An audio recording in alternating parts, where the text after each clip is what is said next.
O analfabeto funcional não consegue disputar emprego em pé de igualdade com ninguém, sobretudo com um jovem formado numa escola privada de qualidade.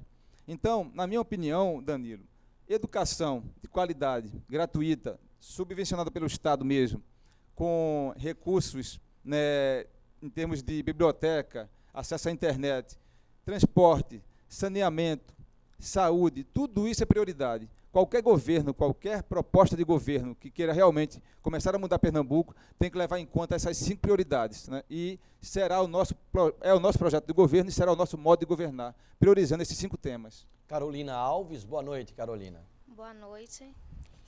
Candidato, já que você é de um partido comunista, quais as leis que o senhor pegaria do país de Cuba e adaptaria aqui em Pernambuco? Uma pergunta muito interessante, Carolina, que me perguntam sempre, né, nas entrevistas, rádio, TV, jornal.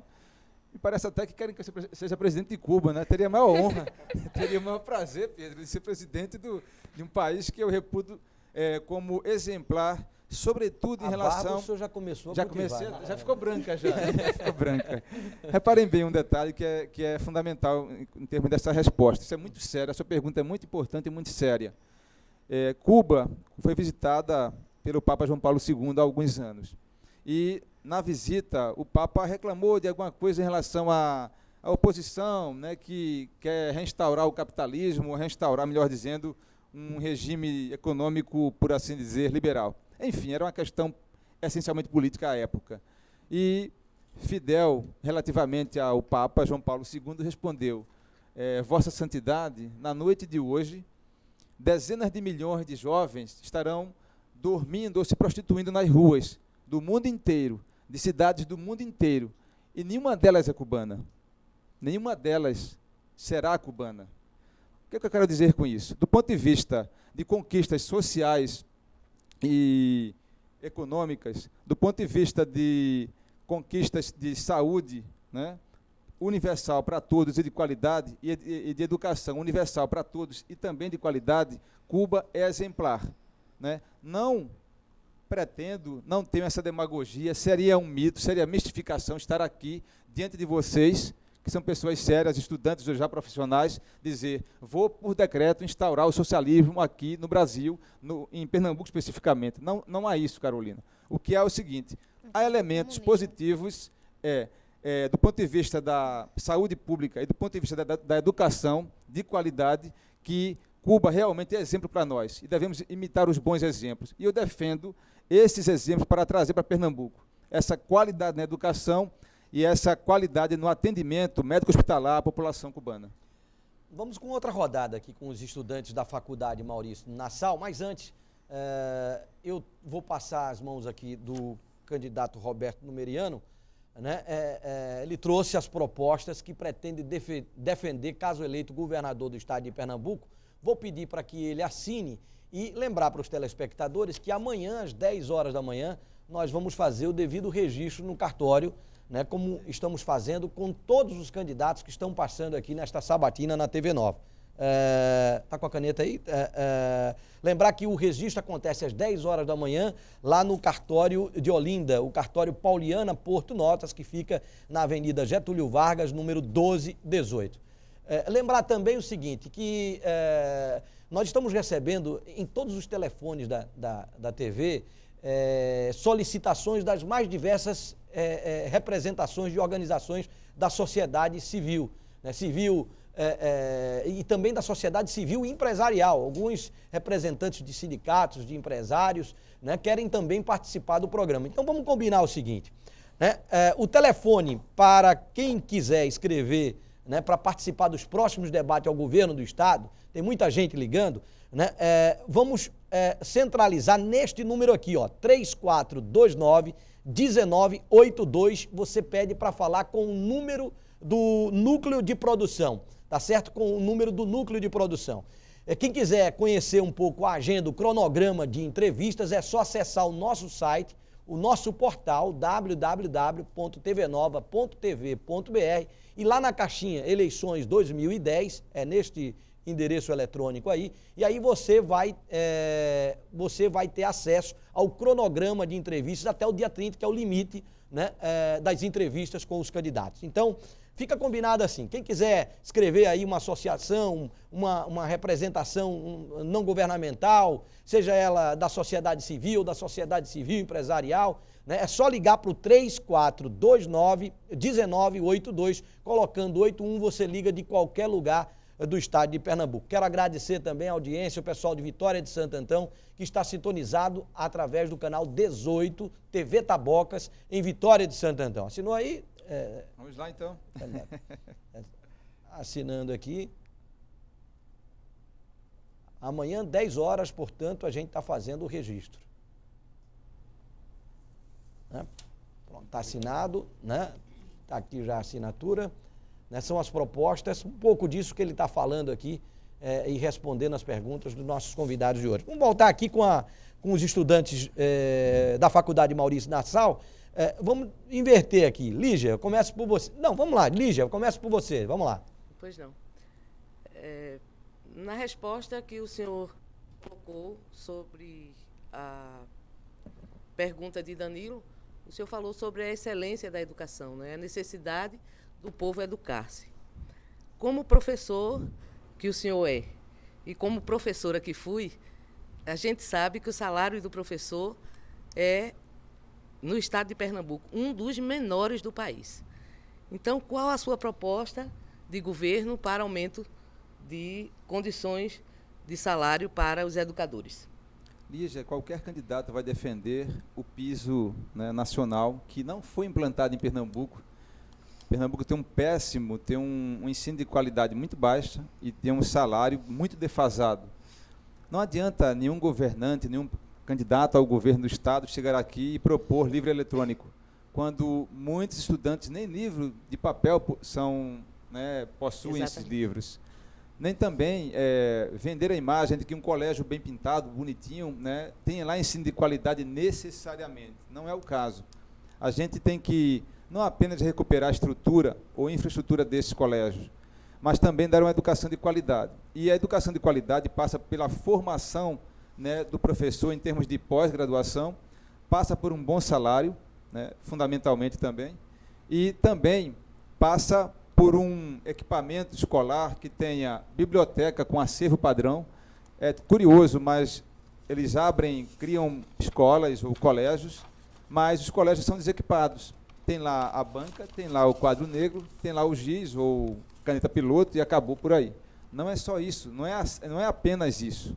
A gente tem que defender que, além propriamente da educação de qualidade, que seja emancipadora, né, na perspectiva do grande pedagogo que foi o Paulo Freire, pernambucano, esse estudante tem acesso a bens materiais, no caso, uma biblioteca com bons livros, com acervo padrão, e que ele tenha condição de, tendo alimentação também, tendo também fardamento, tendo também livro, possa, de modo integral, aprender saberes que são libertadores. E isso passa por uma interação entre o aluno com o professor com o corpo administrativo da escola, o professor também com a comunidade, tanto quanto o aluno. Quer dizer, é um círculo virtuoso que deve ser instaurado, que deve ser o quê? Trabalhado por qualquer planejamento pedagógico, por qualquer educador. Educação não é somente a escola, é a interação com a comunidade que está no entorno da escola. Então, a nossa proposta é que haja o piso nacional aplicado aqui em Pernambuco, até maior no caso, e também que as escolas tenham equipamentos adequados para funcionarem e que esse aluno tenha, em tempo integral, um atendimento, um aprendizado concreto, que ele saia da universidade, da escola, do colégio, para chegar à universidade, sabendo interpretar um texto, e não seja um chamado analfabeto funcional, que é o que temos muito hoje. Aquele analfabeto funcional é aquela pessoa que se formou, não sabe interpretar e compreender um texto, né? É o que temos muito aqui em Pernambuco hoje. Um detalhe curioso para finalizar a resposta. Na Copa do Mundo recente, aconteceu uma coisa curiosa. O Brasil ficou entre os 8, né, colocados, né, os que ficaram em primeiro lugar, os 8 primeiros lugares.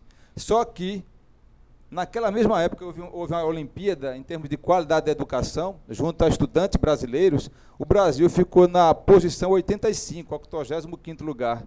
E ninguém chorou. Em relação à Copa do Mundo, teve gente que quase se matou, né, chorando. O Brasil ficou fora da Copa do Mundo, como é que pode? Veja a insensibilidade social a qual estamos submetidos em função da educação de baixa qualidade. Danilo Bezerra. Eu vou fazer uma pergunta mais futuramente. Na hipótese de um segundo turno, qual dos dois programas de governo, aqueles em que tem o maior número dos dois principais candidatos, qual o PCdoB apoiaria? O PCB, Danilo, não apoiaria nenhum dos dois. Porque, efetivamente, se você observar o que é o conteúdo político e ideológico do programa de governo de Jarbas e Eduardo, são fundamentalmente o mesmo. Fazendo uma análise, eu sou cientista político também, além de professor. Se você fazer uma análise cuidadosa, detida do que é a situação do Jarbas hoje, caindo pelas tabelas em termos de propensão a votar nele por parte do eleitor pernambucano, o que se explica é que ele não tem discurso de oposição, porque, na verdade, o que aconteceu? O PSDB-DEM preparou um banquete imenso, com todas as iguarias, as comidas possíveis. Sabe quem está comendo do banquete? É o PT, é o PSB. Quer dizer, não há como você discordar do que, na essência, é seu também. É um programa seu, do ponto de vista político e ideológico.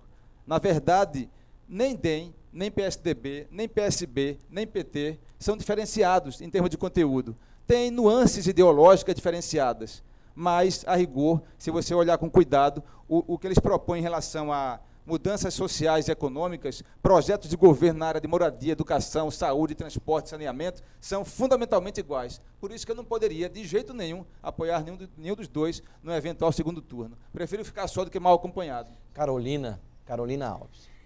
Em relação às suas propostas de governo, o senhor foca muito na saúde, da continuidade às UPAs, a segurança pública,